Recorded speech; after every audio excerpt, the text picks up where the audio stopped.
God bless everyone. So, I'm going to report diplomatic power.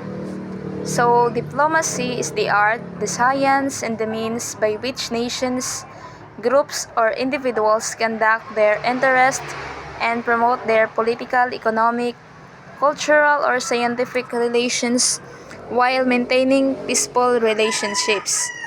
So, diplomacy is the kind of behavior that you are practicing of building and maintaining relationships and conducting negotiations with people using tact and mutual respect. So, like you have this personality, kung makigstorya ka sa uban or sa laing tawo, hinahinayon bitaw nimo og storya o di ka magbuhat ba kag butang nga kanang dili makapasakit sa uban. So, diplomatic power, it refers to a nation's ability to influence other countries through diplomacy, negotiations, and relationships.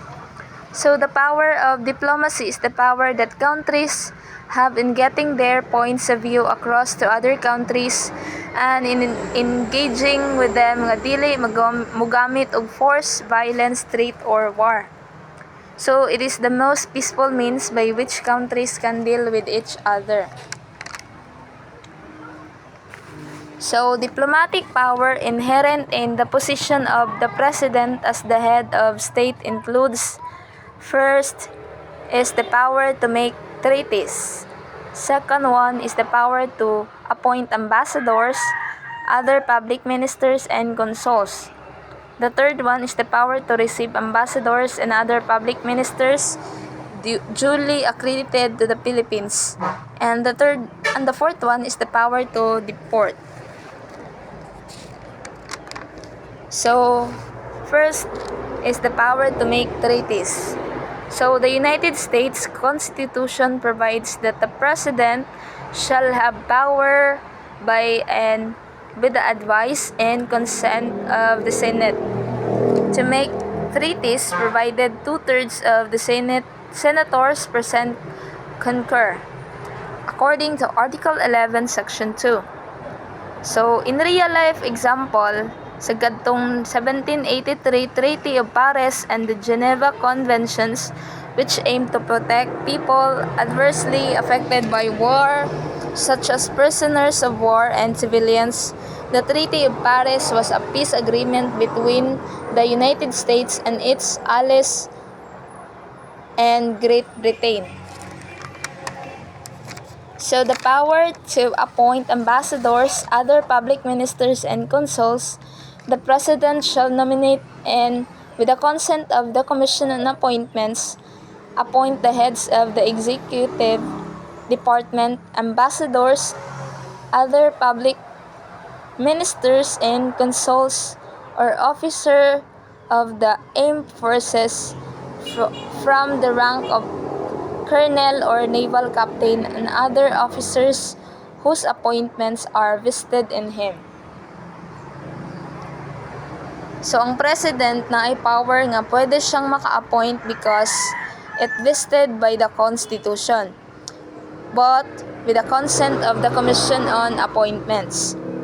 Na ay consent sa Commission on Appointments kung kinsa ang gi-appoint sa president because it acts as a restraint against abuse of the appointing authority to the end that the power of disapproval is exercised to protect and enhance the public interest.